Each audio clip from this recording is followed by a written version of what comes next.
സമ്പൂർണ്ണ നീന്തൽ സാക്ഷരതയിലേക്ക് Kodakara national boys school. ഈ അവധിക്കാലം മക്കൾക്ക് ആസ്വാദ്യകരവും ആഹ്ലാദപൂർണവും ആക്കുന്നതിനൊപ്പം ഒരു ജീവൻ രക്ഷാമാർഗം പരിശീലിപ്പിക്കാനുള്ളതുകൂടിയാക്കി മാറ്റി കൊടകര ഗവൺമെന്റ് നാഷണൽ ബോയ്സ് ഹൈസ്കൂളിലെ രക്ഷിതാക്കൾ.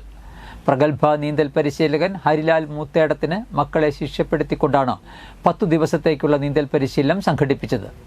18 വർഷമായി ആയിരക്കണക്കിന് പേരെ നീന്തൽ പഠിപ്പിച്ചുകൊണ്ടിരിക്കുന്ന വിദഗ്ധ പരിശീലകനാണ് ഹരിലാൽ. കുഴിക്കാട്ടുശ്ശേരിയിലെ മഷിക്കുളത്തിലായിരുന്നു പരിശീലനം. നീന്തലറിയാത്ത കുട്ടികൾക്കൊപ്പം അധ്യാപകരും രക്ഷിതാക്കളും നീന്തൽ പഠിച്ചു എന്നത് ഈ പരിശീലനത്തെ വ്യത്യസ്തമാക്കി. മഷിക്കുളത്തിന് പരിസരത്ത് നടത്തിയ ചടങ്ങിൽ എഴുത്തുകാരനും ബ്ലോഗറും പൂർവ്വ വിദ്യാർത്ഥിയുമായ സജീവ് എടത്താടൻ നീന്തൽ സാക്ഷരതാ പ്രഖ്യാപനം നടത്തി.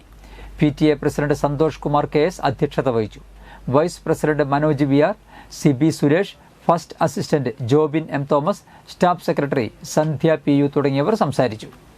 ഞാൻ പറഞ്ഞു തന്നത് നീന്തലുമായിട്ട് എനിക്ക് മുങ്ങലായിട്ട് എനിക്ക് നല്ല ബന്ധമുണ്ട് എന്നുള്ളതാണ്.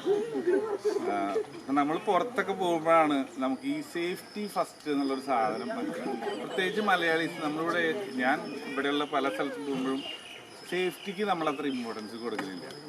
അത് എനിവേ നമ്മളങ്ങനെ പരിശീലിച്ചുകൊണ്ടായിരിക്കും. അപ്പോൾ ഈ ആ സേഫ്റ്റി ഫസ്റ്റിൽ നമ്മൾ നോക്കുമ്പോൾ സ്വയം രക്ഷ ആരും രക്ഷിതാക്കളില്ലാതെ ഒരു സ്ഥലത്തും ഞാൻ പോയിരുന്നില്ല.